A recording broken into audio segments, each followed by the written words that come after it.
Hey, Spring Harvest, it's Patrick Regan here from Kintsugi Hope.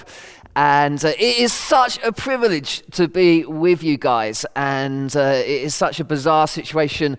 I am standing on my own in my church and filming this for you guys, but I'm so chuffed that actually Spring Harvest have managed to do this, because I think the message of Church Unleashed is so important. And so I'm going to be doing 3 sessions as part of a series called Honesty Over Silence. Firstly, today we're going to be looking at anxiety, which, given the current situation, what's going on, is so relevant for so many people. And then the next session will be on depression, and the series after that will be on perfectionism. So please join us for the series if you can, and I'm going to try and really speak into the issues of the day, and in some ways it is a little bit like disconcerting, but in another way a real privilege to be able to speak into these issues via online technology. And so please join us. The themes of this series are taken from my book Honesty Over Silence, which unpacks all the different issues that we're going to be talking about in these series of talks. And you can get this, and what we're doing actually is we're offering this at cost price, just because the message of this book is so relevant for today. I didn't really feel comfortable making money out of people's tragedy, so if I could give it free I would, but if you go to our website you can get this for cost price, and along with When Faith Gets Shaken, which again has got very similar themes, looking at things like how to be still, how to handle anxiety, perfectionism, and all these different things. So hopefully that may help some folk, or maybe buy it for someone who's going through a tough time at the moment. That would be brilliant. The other thing I want to bring you highlight is CWR, who many of you are aware of. They have an Insight series, and which looks at many different issues around emotional and mental well-being. And they have a brilliant book called Insight into Anxiety, which again, a lot of this is taken from. So I do recommend that you look into that. I am going to give you as much energy and passion as I possibly can. I am going to imagine there are literally hundreds, if not more people looking at me through that camera lens. And because I want to give you my best today, because I feel like this is so important. That's why I've tried to get a good setup here, and because I think these issues are so important. For me, anxiety has always been an issue, if I'm honest. And I went through one of those moments in my life about 6-7 years ago. I call it the Tetris moment. I don't know if you remember the game Tetris.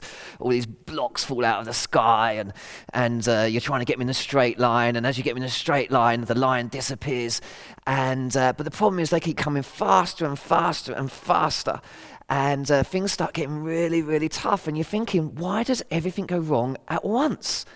And so some of you may know that I had to have major limb reconstruction surgery. Here's a picture of my leg, and I hope you're wincing at home, because that makes me feel really tough. And I had to have this operation done twice, and there's a lot of metal drilled into my bones and pins going through one side of my leg, out the other side of my leg. And the frame had to be on about 6 months. Well, they said it could be 6 months to 18 months. And it's not quite like this situation, because I wasn't told by the government I wasn't allowed to go out. But I wasn't allowed to go out. I wasn't allowed to do much. I was in bed most of that time. I had to get up and walk around the house and exercise. And so I really knew what it was like to feel that aloneness. I could have visitors, but to be honest, it was so painful and traumatic, I didn't want visitors most of the time. So it was a pretty tough time, and I had to get it done twice. And before I got my second leg done, Abigail, my daughter, she broke her leg.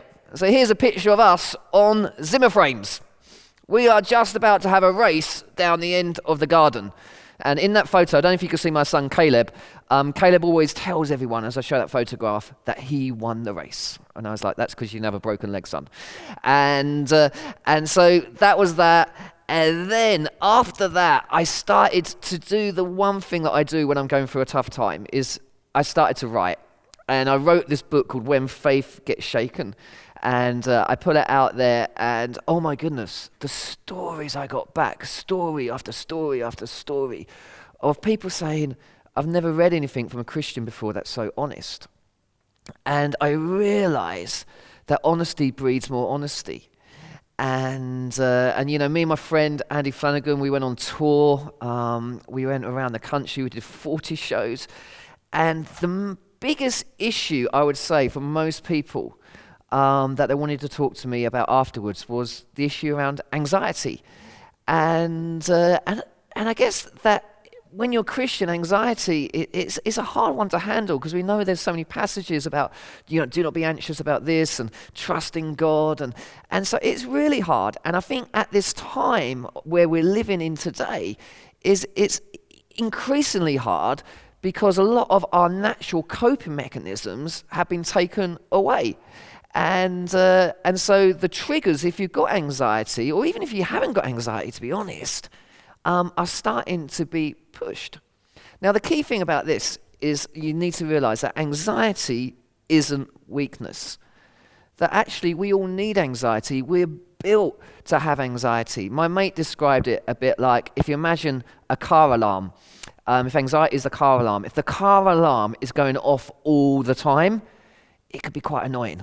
If you just go outside on your drive and suddenly the car alarm goes off, that could be frustrating for everyone, for you and for all your neighbours probably.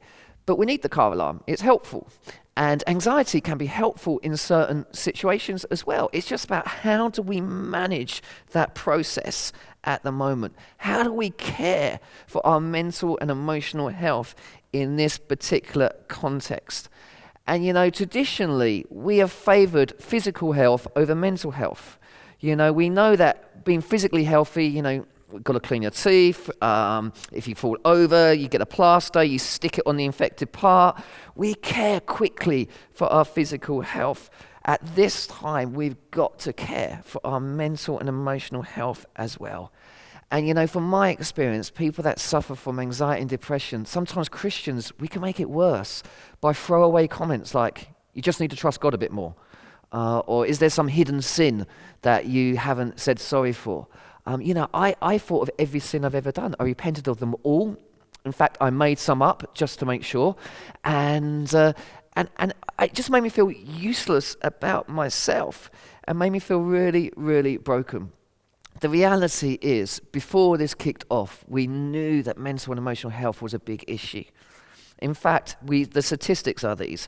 1 in 4 people in the UK will experience a mental health problem each year.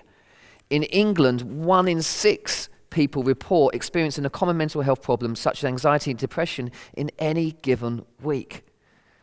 Anxiety for me can sometimes feel like I'm falling and I just can't stop myself. And, I've written a book called Honesty Over Silence, and so I've got to be really honest with you today. I hope that's okay. I started to feel a bit like that last week. I started to think, oh my goodness, all the things that I do to manage my anxiety, to keep the car alarm going off all the time. I used to go to the gym a lot. I used to go to Costa a lot, have a coffee. I used to pray with my friends and get comfort that way. Suddenly, these coping mechanisms have been taken away, and I need to discover, and we all need to discover, what those new coping mechanisms can be, and we're going to unpack that as we go along. There is a big difference between worry and anxiety.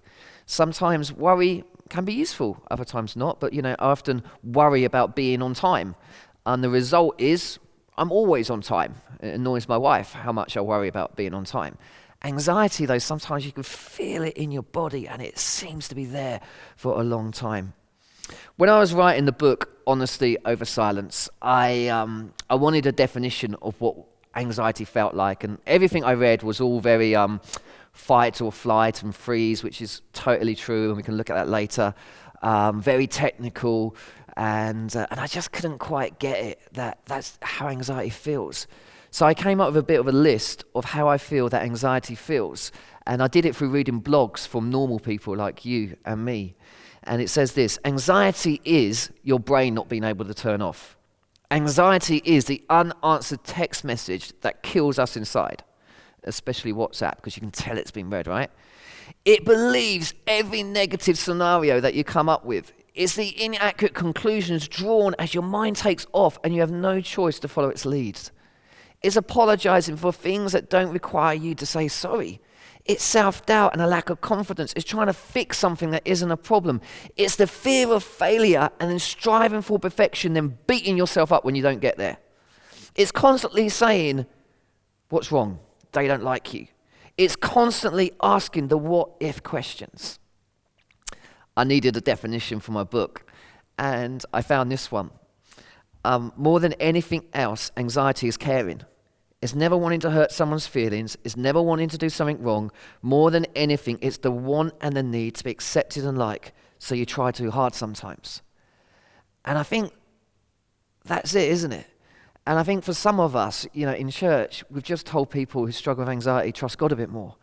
And actually, I've been doing this job now for a number of years at Kintsugi Hope, and I've talked to so many people that have anxiety. And the thing what they say, and the thing I notice about them, they're caring, they're sensitive, they're courageous. Just the fact that they've turned up sometimes at church is massive for them. And so I don't think anxiety is weakness. I think people that struggle with anxiety are often beautiful, wonderful, loving people. And the fact is most anxiety can be related to two things, really. Carl Vernon talks about this in his book, Anxiety Solution. He says that most anxiety is related to the fear of death. People are naturally scared of dying. And I know for me, it's been interesting this time because I'm constantly looking for symptoms. I don't know if anyone else has done that. Think, oh my goodness, have I got a cough? Have I got a temperature? Have I got am I struggling? Am I getting this? Am I getting coronavirus? Am I getting coronavirus even? I've been saying that too much. And, what is going on? And I know that before this happened, I could get a headache and I think, oh my goodness, it's a brain tumor. And I'd Google. I don't know if you've ever done that. Go to Dr. Google for a diagnosis. And you come up with like the worst case scenario because it puts us on edge all the time. And I jumped to worst case scenario thinking very, very quickly. The other type of anxiety, he says, is if one's deaf, the other's approval. And constantly worrying about what other people think. And one of our fundamental needs is approval and love. But often what happens, we try to find love in the wrong places. And that's hard because words can hurt. And even at this time, emails can be misunderstood. And you can't catch someone's heart sometimes on an email, and text messages can be misunderstood, and suddenly you think, oh my goodness, these people don't like me, what's wrong? Or people's lives are so different at the moment. Some people can get back to you straight away because they've got so much time on their hands. Others, they've got kids around and stuff going on and trying to work or working for the NHS. They just can't get back to you. And yet sometimes our anxiety will say, you're not valuable, you're not loved. Someone once said this is what fear can feel like. If you use an acronym for fear can be false evidence appearing real. It's a little bit like if you see a rope in the desert, and if you look at it from a distance, you're like, that is definitely a snake. That is definitely a snake. Actually, you get closer and you realize it's a rope. Anxiety says there's something wrong with you, that you're not enough. We're going to watch literally a 2-minute video now. It's really, really brief, probably less than that. You could probably find it on YouTube later if you want to look at it. But looking at some of the challenges that you have with anxiety. High-functioning anxiety looks like achievement, busyness, perfectionism. When it sneaks out, it transforms into nervous habits. Nail biting, foot tapping, running my fingers through my hair. If you look close enough, you can see it in unanswered text messages, flakiness, nervous laughter, a snake slithering up my back, clamping its jaws shut where my shoulders meet my neck, punch in the gut, stomach aches like my body is confusing answering an email with being attacked by a lion. High-functioning anxiety sounds like I'm not good enough. I'm a bad friend. I'm not good at my job. I'm wasting time. I'm so needy. My boyfriend thinks I'm needy. Why would I say that? What if they hate Why can't I have my shit together? I'm a fraud. Just good at faking. I'm letting everybody down. I'm letting myself down. Nobody here likes me. Bad friend. Bad sister. Bad daughter. Not good enough. I'm not good enough. All the while, it appears perfectly calm. It's always looking for the next outlet, something to channel the never-ending energy. Writing, running, list-making, mindless tasks, whatever keeps you busy, doing jumping jacks in the kitchen, dancing in the living room, pretending it's for fun, when really it's a choreographed routine of desperation, trying to tire out the thoughts stuck in your head. It's silent anxiety attacks hidden by smiles. It's when answering a text impulsively and thoughtlessly is an act of bravery. It's finding your own humanity in the anxiety, in your weaknesses. It's trying to let the energy inspire you instead of bring you down. A good first step is staring at it straight on and calling it by its name.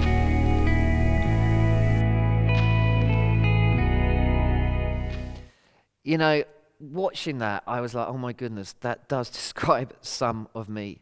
So I've come to the conclusion that depression, anxiety, and panic attacks are not signs of weakness. They're signs of trying to remain strong for too long. I also firmly believe that we can overcome anxiety. We can learn to manage anxiety so anxiety doesn't manage us. And so my key for these talks is actually, I don't want anyone to feel completely overwhelmed. How can we do this?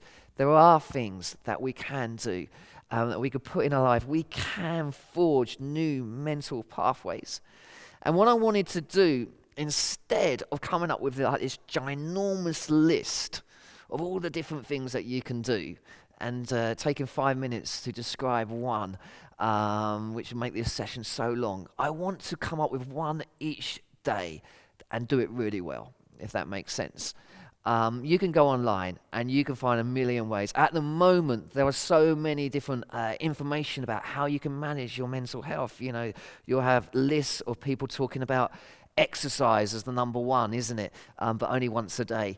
Talking about routine, talking about eating healthily, talking about the value of connecting with others, watching your diet, taking out caffeine, not completely, but trying not to go overkill on caffeine, and all these things. Really, really, really useful stuff. Other practical stuff, light a candle once a day. Remind yourself that God is there in the midst of a very dark time. And one of the things I did actually one day is I put something old on from about 20 years ago, which was a bit weird, but it was like, oh my goodness, this has been part of my story for 20 years. And I realized that God's been with me through that time. And it was just that reminder as I went through the day that God is with me. But what I wanted to do is I wanted to look at one thing really, really well. And I want to look at the thing that I believe probably is one of the most important things that we can grapple with at this moment in our time and our history. So instead of boiling the ocean, that's my plan. And I want to look through the life of Elijah. Elijah is a great example of someone who thought life was going one direction and it ends up going a completely different direction. You will know after Carmel, Elijah was in a bad place. Because I think after Carmel, where God basically destroyed the prophets of Baal, Elijah probably thought, you know what? Book tour, result. I'm going to do loads of stuff. I'm going to speak at all the big festivals. The reality is, life didn't work out for Elijah the way he thought. Life doesn't work out, does it, sometimes? Our prayers don't always get answered. People do get ill. Relationships do break down. Accidents happen. Redundancies are made. Test results come back with the most terrifying news. A virus grips our planet like no other time almost in history. Things don't always work out the way we think. And you know, here we see in 1 Kings 19 that the whole situation is starting to unfold. 1 Kings 19 verse 1 says this: Now Ahab told Jezebel everything Elijah had done and how he'd killed the prophets with the sword. So Jezebel sent a message to Elijah to say, "May the gods deal with me ever so severely if by this time tomorrow I do not make you like one of them." Elijah was afraid and he ran for his life. When he came to Bathsheba in Judah, he left his servant there. While he was there, he went on a day's journey into the wilderness. He came to a boom bush, sat under it, and prayed that he may die. "I've had enough, Lord," he said. "Take my life. I am no better than my ancestors." And then he laid under the bush and he fell asleep. At once, an angel touched him and said, "Get up and eat." He looked around, and there by his head was some bread baked over hot coals and a jar of water. He ate and he drank, and then he laid down again. The angel of the Lord came back a second time and touched him and said, "Get up and eat, for the journey is too much for you." So he got up and he ate and he drank. Strengthened by that food, he traveled for 40 days and 40 nights until he reached Horeb, the mountain of God. There he went into the cave and he spent the night. What I love about this is Elijah's in a time of crisis. And God didn't come up to him and give him a pep talk. He didn't say, come on, Elijah. Remember the cherubim when I provided for you with the ravens and the manna, and that was pretty good. And Zenapath, the widow who was suicidal, provided for you again. Remember the little boy that was raised from the dead? And remember Carmel? Cheer up, Elijah. It's all going to be okay. You're going to be all right. There was none of that. He said, you know what? It's tough. You're tired. Sleep. Eat. And I love this sense where it says the angel came and cared for him tenderly. And then as the story goes on, that God speaks to Elijah, not in an earthquake, but in a small whisper. In fact, most theologians think that actually the word here, they couldn't translate it, and actually it means God spoke to him in the silence. That God spoke to him in the quiet. And Elijah's big thing was like, you know what? I'm the only one left, God. And God said, you know what? You're not. In fact, if you look at 1 Kings 19 verse 18, there's loads of you. Obadiah had been hiding people in caves and doing an amazing job at doing that. And sometimes when we go through tough times of anxiety and pain and mental health challenges, we think we're the only ones. And it can feel like that sometimes, particularly in church when everyone looks so happy all the time and are singing great sort of triumphant praise songs. And yet when you read the Psalms, you realize that 40% of the Psalms are laments. They're David crying out to God, I don't get it. So here's the thing. I think part of the answer to what we're looking at is the whole area of self-compassion. And I remember my counselor saying to me, Patrick, you need to show yourself more self-compassion. And I was like, I'm a bloke. I don't really do bubble baths and candles. And, my wife's into that occasionally, but, And she looked at me and she was like, you have totally got the wrong idea of what self-compassion is. Self-compassion isn't an ego trip. It means that we need to stop beating ourselves up all the time. You see, the challenge is when stuff goes on, we respond in different ways. And I'm seeing it across the country. We go through the fight or flight thing. A lot of us are in fight mode. We're going to survive. We're going to reimagine our charity online. I've heard so many leaders do that. We're going to reimagine this. We're going to reimagine that. Other people are like, you know what? This is tough. I just need to bunker down and get through this. And I'm actually not saying, people respond in different ways, different personality types. But, wherever you respond in is actually, you've got to realize that you've got to cut yourself some slack. This affects all of us in all different ways. And if people are struggling, please don't say to them, just trust God a little bit more. They've probably tried that. And they don't need to feel guilt as well as self-compassion. Others of us will try to escape the situation we're going on. When the social distancing laws came in and we suddenly realized that we are going to be on our own with 4 children in our house, and we've got a couple of kids with additional needs as well, which means they need one-on-one the whole time. So homeschooling and all that stuff, it just felt overwhelming. And I remember my wife, her first reaction was, I need chocolate. And so I was, trying to say to her, darling, that talk I do on self-compassion, there's a bit in it that says self-compassion and self-indulgence are 2 different things. And the bit where, we think is self-compassionate, a bit of wine to take the edge off, chocolate, this, that, actually do us more harm in the long run. But as I started to give my little spiel about self-compassion and self-indulgence being 2 different things, I got that look that only a wife can give a husband, which says, if you carry on talking, I will destroy you. And I'm thinking to myself, maybe this isn't the best time for me to just march into my latest talk on self-compassion. Maybe this is the time to me to listen that my wife is really struggling and she wants chocolate. And again, I was like thinking maybe I should point out that chocolate isn't one of those essential foods that we should be buying. Again, apparently not a really good or funny comment. And I started to realize that what I needed to do is listen. But the challenge is after a week of so much chocolate, she said to me, Patrick, please don't buy any more chocolate. and because I am blooming here and I need to be able to cope with this. And we started to realize that actually, there's a lot of truth. Self-compassion and self-indulgence are different things. And we need to work out, how do we give ourselves kindness? And self-compassion is talking to yourself the way that you would talk to your best friend. So if your friend was struggling, I'm guessing most of us would treat them with encouragement and understanding and empathy and patience and gentleness. Instead, what we do is we say things to ourselves we don't even dare say to our enemy or someone we don't like. Compassion means to suffer with, to be conscious of another's pain and distress in order to alleviate that pain. So self-compassion means being able to do that for yourself. A good friend sent me this message on a day that I really needed to hear it. In fact, I was in the middle of writing Honesty Over Silence and I was having a really bad day. And they sent me this on WhatsApp. Note to self, the plan is this. You do what you can when you can, whenever you can, with whatever you got. And if you can't, you can't. You rest until you can again.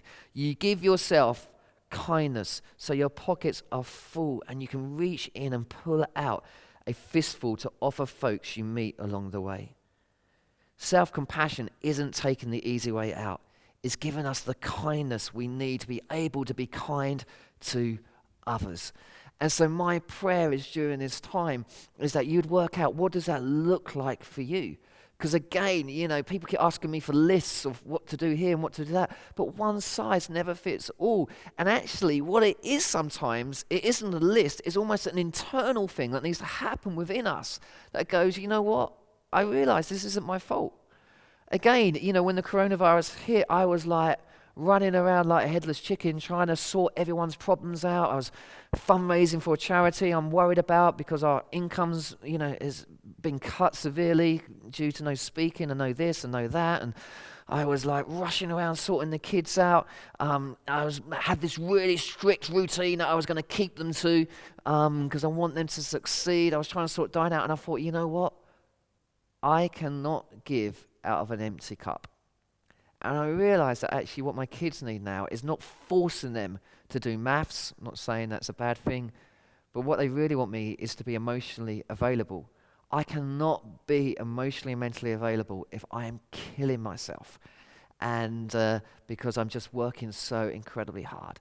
So please, let's get hold of this self-compassion.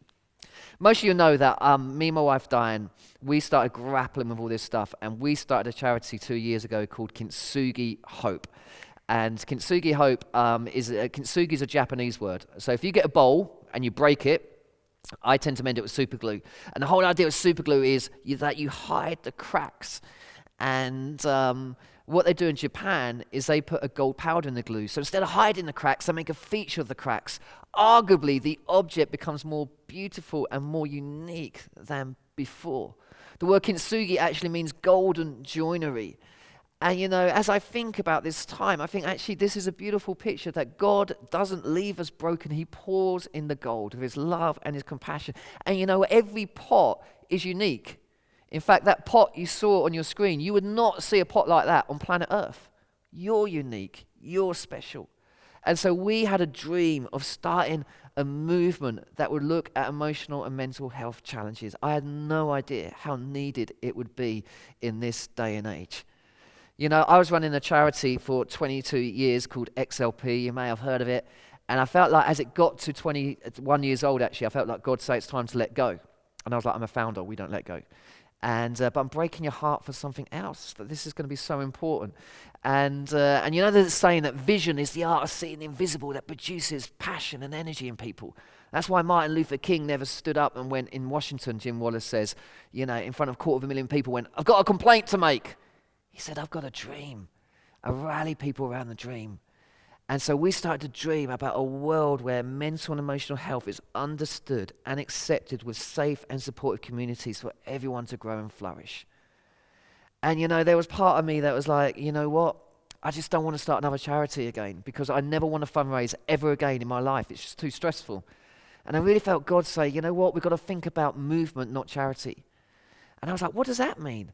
And I looked at things like Park Run. Hundreds of thousands of people were running in our parks across this country. Rock Choir, Weight Watchers, all these things that started in the grassroots. So me and my wife, Diane, we wrote a 12-step program, similar to the AA, Alcoholics Anonymous, but on well-being. It was a bit like Weight Watchers for well-being, if you like. A few management tools, self-management, how do we get through this time, peer support, and it literally started all over the country. And it was just amazing. I remember on the first week, I was sitting in my home and we were debating all this stuff. And I was the assistant leader, Diane, my wife, was the leader. And it was on honesty. And she said, just turn to the person beside you and just tell them about a high point in your life and a low point in your life. And there's a gentleman that went to this church who I've known all my life. And I've been going to this church all my life. Hence, I can sneak in and do this. And I learned more in 5 minutes than I'd learned in the whole time of being in this church with this guy doing this every Sunday morning. And I realized, how do we create a culture where we're not honest and we're not real? And we went through the 12 weeks and it was incredible. We looked at subjects like self-acceptance, anger. Anger is an interesting one at the moment. Anger is an emotional response to pain. Nowhere in the Bible does it say, don't get angry. It says, don't let anger become a resident. It could be a visitor, but not a resident. Don't let the sun go down on your wrath. Grappling with anger, grappling with anxiety, grappling with resilience. Resilience is thriving in the midst of adversity. Oh my goodness, if there's not a message for today. And we went through the 12 weeks and it was just incredible. People started, we told everyone about it. People started running it in homeless hostels, in farmers markets, adapting it for the deaf community, adapting it for mums that are suffering from postnatal depression, running it in home groups. That was the most common way. And now, what's been incredible is that these groups have started on Zoom. I'd never even heard of Zoom 2 weeks ago. And to be honest, having done about 2 weeks of Zoom calls, I never want to hear of Zoom ever again. But the fact is, social isolation doesn't mean social disconnection. And I realize that actually what we have here is we have something that deals with self-management tools and peer support. And I realized that actually our whole country, are in WhatsApp groups now. I mean, there are many streets that are in WhatsApp groups, neighbors, communities. And so we're getting some of our group leaders going, hey, do you want to join a wellbeing group? It could really help you in getting through this time. Because I feel like what we've done in this country, we've created awareness around emotional and mental health. And, I've been involved in chatting to the Royals and a guy who's a big deal at the moment, has blonde hair, he doesn't comb it very often. And all these guys, we've been debating this, and I said it's been great to create awareness, but what we need now is what can we do? What can we tangibly do in our communities? Because doctors have got sometimes 2-year waiting lists. So we've devised this thing. We've had to move it online. I'm hoping as soon as we get through this, it will come offline again, and because relationship is so important, but it is working. And it is incredible what God is doing in the midst of such a challenging situation. We've got to work out how can we support each other. And so my key thing around anxiety, and we'll pack other stuff off in the next talk, is please show yourself some self-compassion. Do all the practical things I've mentioned, but show yourself self-compassion and get alongside others as well. The Kintsugi groups is one way. There are so many other amazing charities. Mind and Soul, Think Twice, Mercy UK, CWR, the Association of Christian Counsellors, which we'll mention a bit more at the end. It's just incredible, the amount of livability. There's loads. I shouldn't have started mentioning them because there's loads. But please connect with these guys, support these guys. There's a famous theologian, you may have heard of him, Winnie the Pooh.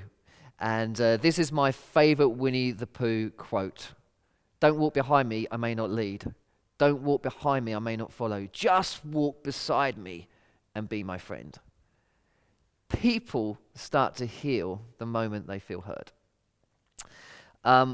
My PA, Ludovine, in our Kintsugi group, she was like, we had a WhatsApp group, and I think it was on the week of self-acceptance. We decided we were all going to send each other a encouraging picture. And it got a bit ridiculous, to be honest. There were so many coming through. But Ludovine came up with this. She came up with a word called Floorsome, which means an individual who embraces their flaws and knows they're awesome regardless. Ludovine's from France, and I was like, Ludovine, you know what? You really shouldn't be making up words. It's not what we do in England. And she, my wife said, Google it. So I Googled it, and it's an actual word. An individual who embraces their flaws and knows they're awesome regardless. I think that's incredible. You're incredibly flawsome. And if at this time you're feeling like, I'm not coping, I want you to know that you're loved and you are enough. I've got a beautiful friend called Jane Smith. And Jane has a very rare form of blood cancer. And she wanted to hear me speak, but because of her condition, she never managed it. And then it must have been about a year ago that she got a taxi, and she came along to one of the things I was speaking at, and she just smiled at me the whole time. It was really lovely. And but she wrote this poem called Discovering Treasure in Life's Scars, and we published it in this journal, which you can also get on our website, half price. Journaling for me at the moment is really, really important. And through this, we've basically put in inspirational quotes and things to help you as well. But in this journal is this beautiful poem that I want to finish with. And then hopefully we'll get together again tomorrow online. But this sums it up for me. This sums up everything for me at the moment.